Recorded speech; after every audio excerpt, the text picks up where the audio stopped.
Hi friends, good morning to everyone. Welcome to Baba words. వీడియోలోకి వెళ్ళిపోతే, ఒకసారి పాము కరిచి ప్రాణాపాయ స్థితిలో ఉన్న వ్యక్తిని బాబా వద్దకు తీసుకొచ్చారు.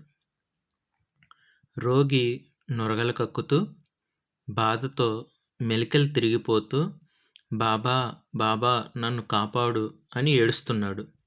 రోగితో పాటు బంధువుల రోదన కూడా హృదయ విదారకంగా ఉంది. బాబా ఆ రోగి వైపు తీక్షణంగా చూస్తూ, ఆగు ఆగు, దిగు దిగు అరిచాడు. రోగి బంధువులతో పాటు అక్కడే ఉండి గమనిస్తున్న శ్యామ కూడా ఉలిక్కిపడ్డాడు. బాబా అలా కోపంగా ఎవరిని కసురుకున్నాడు? రోగినా, బంధువులనా, లేక తన్నా? శ్యామ సందేహానికి సమాధానంగా రోగిలో వణుకు, గిలగిలా కొట్టుకోవడం తగ్గింది. పాము విషం పైకి ఎక్కకుండా బాబా ఆజ్ఞ పనిచేసిందని శ్యామకి అర్థమైంది. అంతలోనే బాబా ప్రక్కనే ఉన్న తుప్పల్లో గాలించి రోగిని కాటేసిన పాముని చేత్తో పట్టుకొని తీసుకొచ్చారు. మనిషి నీడ చూస్తేనే బుస్సున బుసలు కొట్టే పాము బాబా చేతిలో నిశ్శబ్దంగా ఒదిగిపోవడం చూసి నివ్వెరపోయాడు శ్యామ.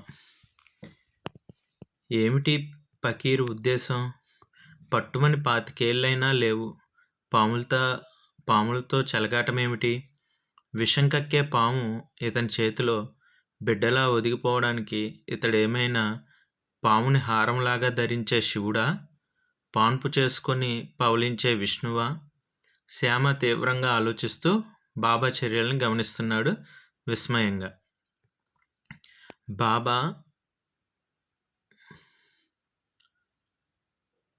పాము శిరస్సు పైన మృదువుగా తట్టి, ఏమ్మా, శివుడి మెడలో హారానివి, విష్ణువుకి పానుపువి కదా, నువ్విలా అమాయకుల మీద విషం కక్కవచ్చా అని మందలిస్తుంటే విస్తుపోయాడు శ్యామ. ఎలా తెలుస్తున్నాయి? తన మనసులో అనుకున్న మాటలు, ఆలోచనలు ఈ బాబాకి ఎలా తెలుస్తున్నాయి? ఇతడు సర్వాంతర్యామా, సర్వవ్యాపకుడైన సర్వేశ్వరుడా? సందిగ్ధంగా, సంశయంగా బాబా వైపు చూశాడు శ్యామ. యద్భావం తద్భవతి అని గొనుక్కుంటూ బాబా ఆ పాముని రోగిని కాటువేసిన చోట ఆనించారు. పాము తాను కాటువేసిన విషాన్ని తిరిగి వెనక్కి తీసుకుంటున్నట్లుగా గుర్తుగా కొద్ది క్షణాల్లో రోగికి స్వస్థత చేకూరి ప్రాణం నిలిచింది. పామును తిరిగి తుప్పల్లో వదిలేశారు బాబా. అలా ఎన్నో రకాల రోగాలు, చిత్ర విచిత్రమైన చికిత్సలు బాబా వైద్యుడిగా మారి వైద్యశాస్త్రానికి అతీతమైన చికిత్సల ద్వారా రోగుల ప్రాణాలు కాపాడి వింత హకీం అన్న పేరు సంపాదించారు. ఆయన చర్యల్లోని విశేషాలని ఎలా భావించాలో శ్యామకి అర్థం కాలేదు. ఓకే ఫ్రెండ్స్, ఇది ఒక టైంలో జరిగిన సిచ్యువేషన్ అనమాట. బాబాకి పట్టుమని 25 ఏళ్ళు కూడా లేవు అని చెప్పి శ్యామ సంబోధించాడు కాబట్టి ఎర్లీ డేస్లో జరిగిన ఇన్సిడెంట్ అనమాట ఇది. ఏమైందంటే, ఒకసారి షిరిడీలో ఉన్న ఒక వ్యక్తికి మామూలుగా పాము కరిచిందనమాట. పాము కరిస్తే బాగా నోటెమ్మట నొరగలు కక్కుతూ బాబా బాబా అంట, బాబా నన్ను కాపాడు కాపాడు అని ఏడుస్తున్నాడు అనమాట. వాళ్ళ బంధువులు కూడా బాబా దగ్గరికి తీసుకొచ్చారు. ఏంటంటే ఆయన అయితే ఏదైనా చేస్తారు అని. ఆల్రెడీ ఆ ఊర్లో ప్రజలకి ఆయన ఒక గురువుని సేవించుకొని చాలా గొప్పవాడని ఆ భూగ్రహం తవ్వినప్పుడు తెలిసింది. అలాగే బాబా చాలా శక్తివంతుడని చెప్పేసి ఊరి జనానికి అర్థమైంది. అలాగే వీళ్ళు కూడా వస్తూ పోతూ ఉన్నారు తరచు. ఊర్లో పెద్దవాళ్ళైన ఖండోబా ఆలయం పూజారి మహల్సాపతి, కాశీరాము, అప్పాజోగ్లే, బాయిజాబాయి, వీళ్ళు తరచూ వచ్చి దర్శించుకుంటున్నారు కదా బాబాని. అలాగే శ్యామ అంటే షిరిడీలో స్కూల్ టీచరు.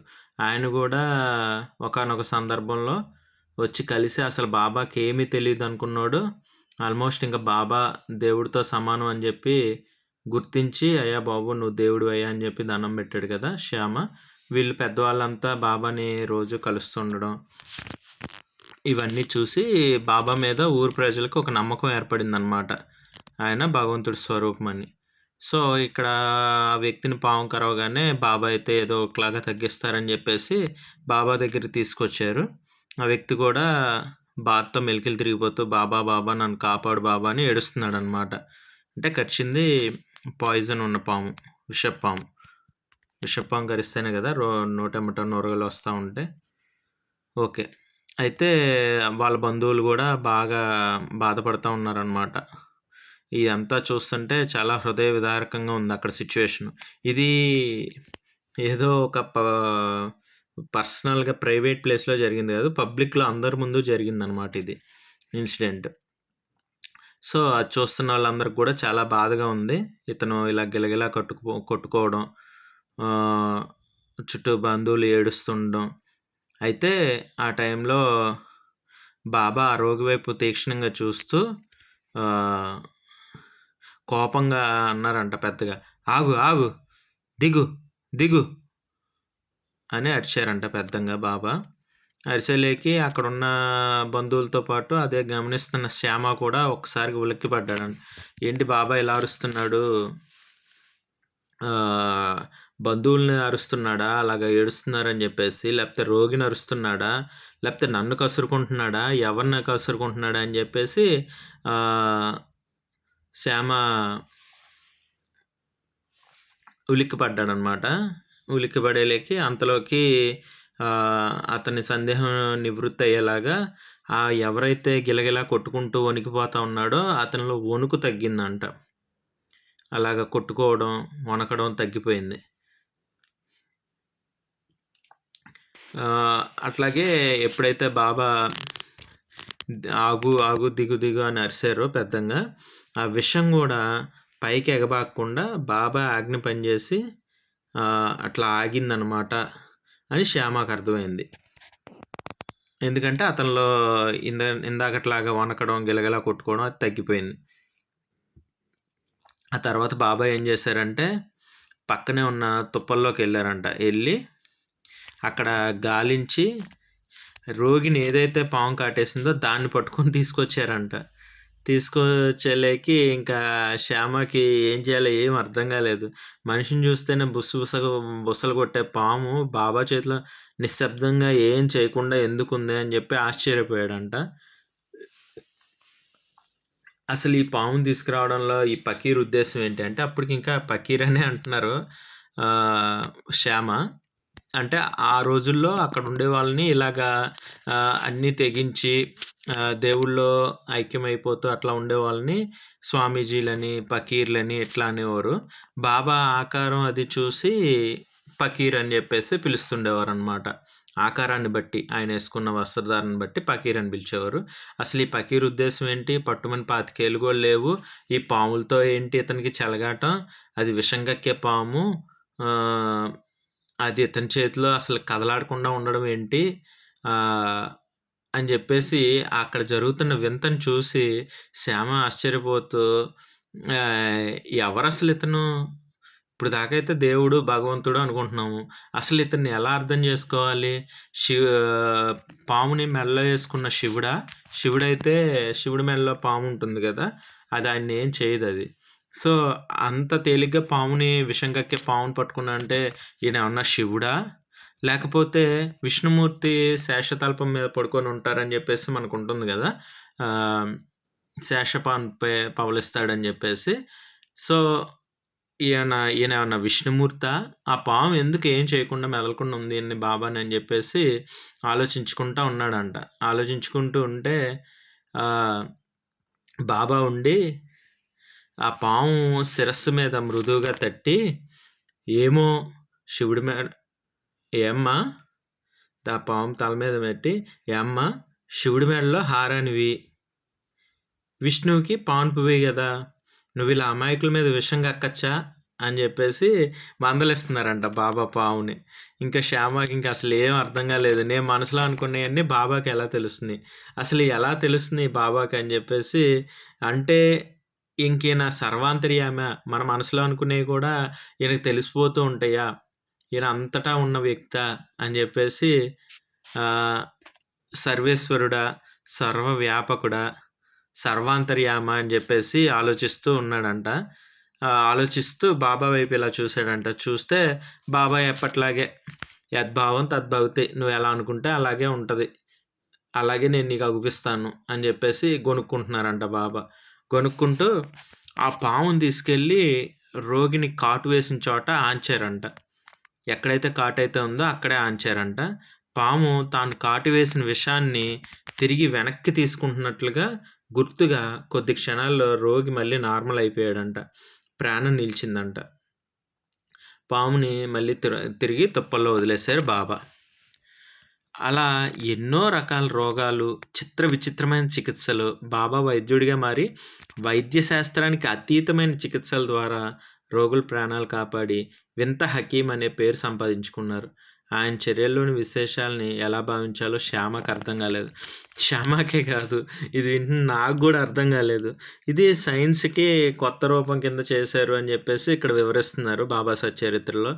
వైద్యుడిగా మారి అంటే మరి ఇప్పుడు దాకా ఏమనుకున్నారు, ఆయన పిచ్చివాడు అనుకున్నారు, తర్వాత ఏమో వింత పకీర్ అనుకున్నారు, మళ్ళీ వైద్యం భగవంతుడు అనుకున్నారు. సో ఇన్ని తర్వాత ఫస్ట్ టైం ఆయన వైద్యం కూడా అందిస్తున్నాడు, వైద్యం చేయగలడు అని చెప్పేసి ఫస్ట్ టైం అనుకున్నారనమాట వింత హకీం.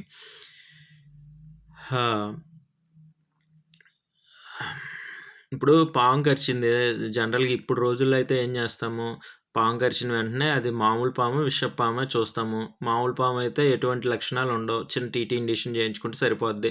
ఎందుకంటే అది కప్పల్ని ఎలకల్ని తింటుంది కాబట్టి ఆ బ్యాక్టీరియా మనకి ఇన్ఫెక్షన్ అవ్వకుండా టీటీ ఇంజెక్షన్ చేయించుకుంటాం, లేకపోతే చిన్న పసుపు రాసుకుని వదిలేస్తాం. అదే విషపాము గట్టిగా 4 రకాలే ఉంటాయి. విషపాములు అంటే కట్లపాము, తాచుపాము, ఇంకోటి అయితే రక్తపింజరి. ఇవే మనకి రెగ్యులర్గా ఉండే విషపాములు. ఇవి కరిస్తే ఏంటంటే వాటి లక్షణాలు వేరే రకంగా ఉంటాయి. వెంటనే మనకు అర్థమైపోద్ది. ఆ విషం ఎక్కుతున్న కొద్దీ మనిషి ఒక వితిన్ 2 అవర్స్లో హాస్పిటల్కి తీసుకెళ్ళకపోతే చనిపోతాడు. నోటెమ్మట నొరగ కారడం ఇలాంటి లక్షణాలు కనిపిస్తూ ఉంటాయి.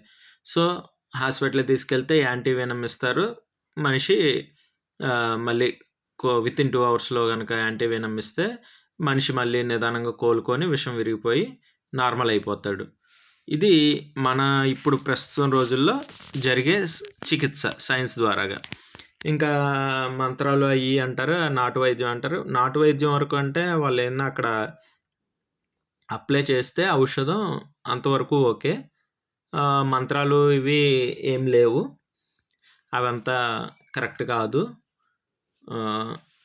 అవి జస్ట్ వాళ్ళు ఏదో అలా చేస్తుంటారు.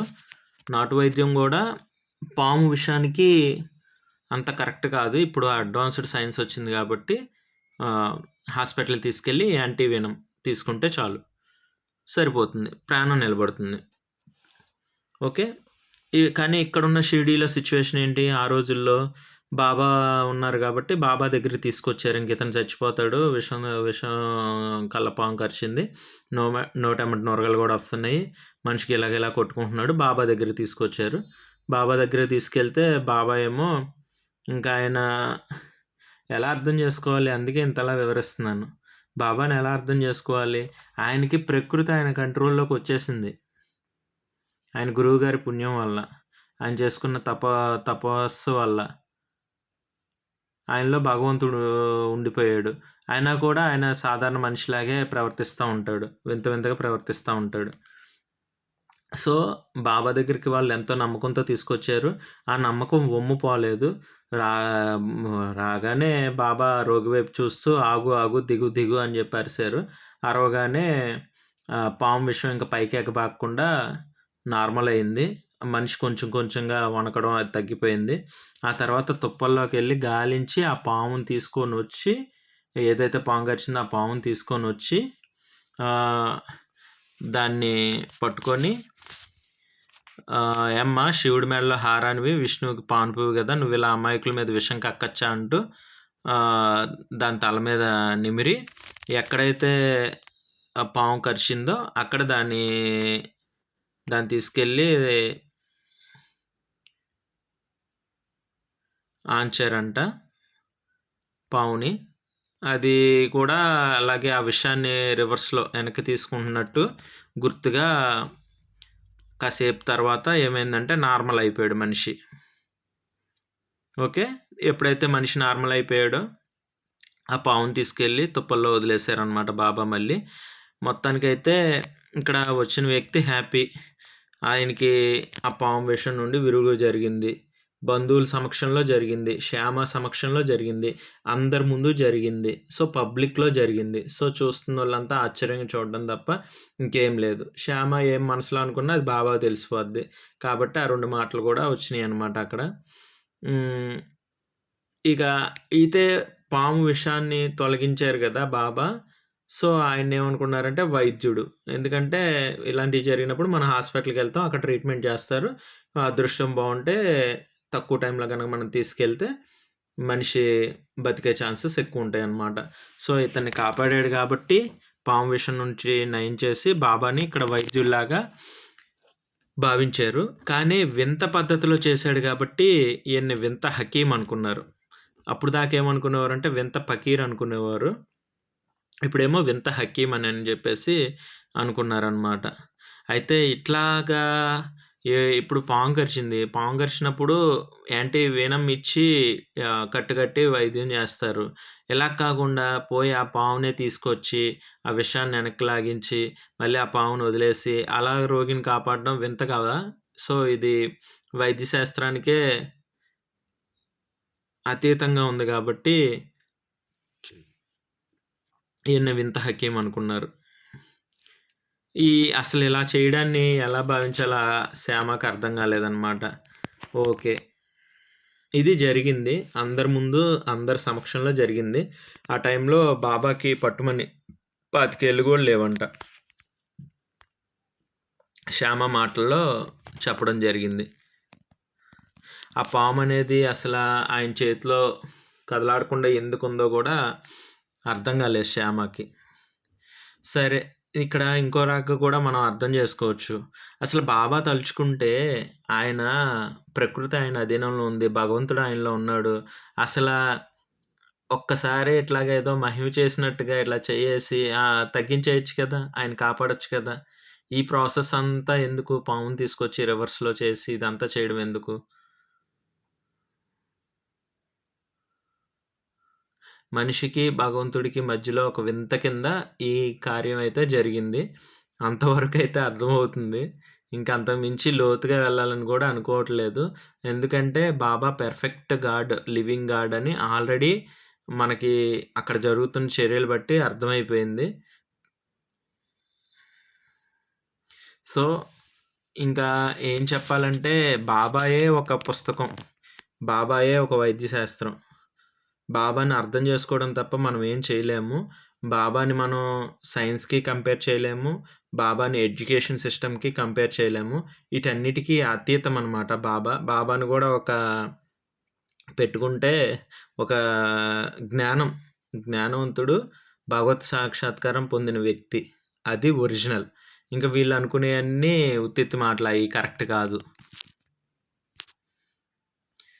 ఆయనే చదువు, ఆయనే విజ్ఞానం. ఇంకంతే. భగవత్ సాక్షాత్కారం పొందడం అనేది ప్రతి మనిషి యొక్క అంతిమ లక్ష్యం అది. ఎప్పటికైనా ఆ భగవంతుడిని సాక్షాత్కారం చేసుకోవాలనేది. అలాంటిది బాబా ఆయనలోనే భగవంతుడిని లీనం చేసుకోగలిగారు ఆయన. ఆయన గురువు గారిని సేవించుకోవడం ద్వారా శ్రద్ధ, సహనంతో. Really hats off to Shirdi Saibaba. ఇది అందరి మధ్యలో జరిగిందనమాట. భక్తులందరి సమక్షంలో. అప్పటి నుండే ఆయన్ని వింత హకీం అని చెప్పేసి వైద్యుడని పిలవడం జరిగింది. Thank you God for everything. ఓం సాయిరామ్, ఓం సాయిరామ్, ఓం సాయిరామ్.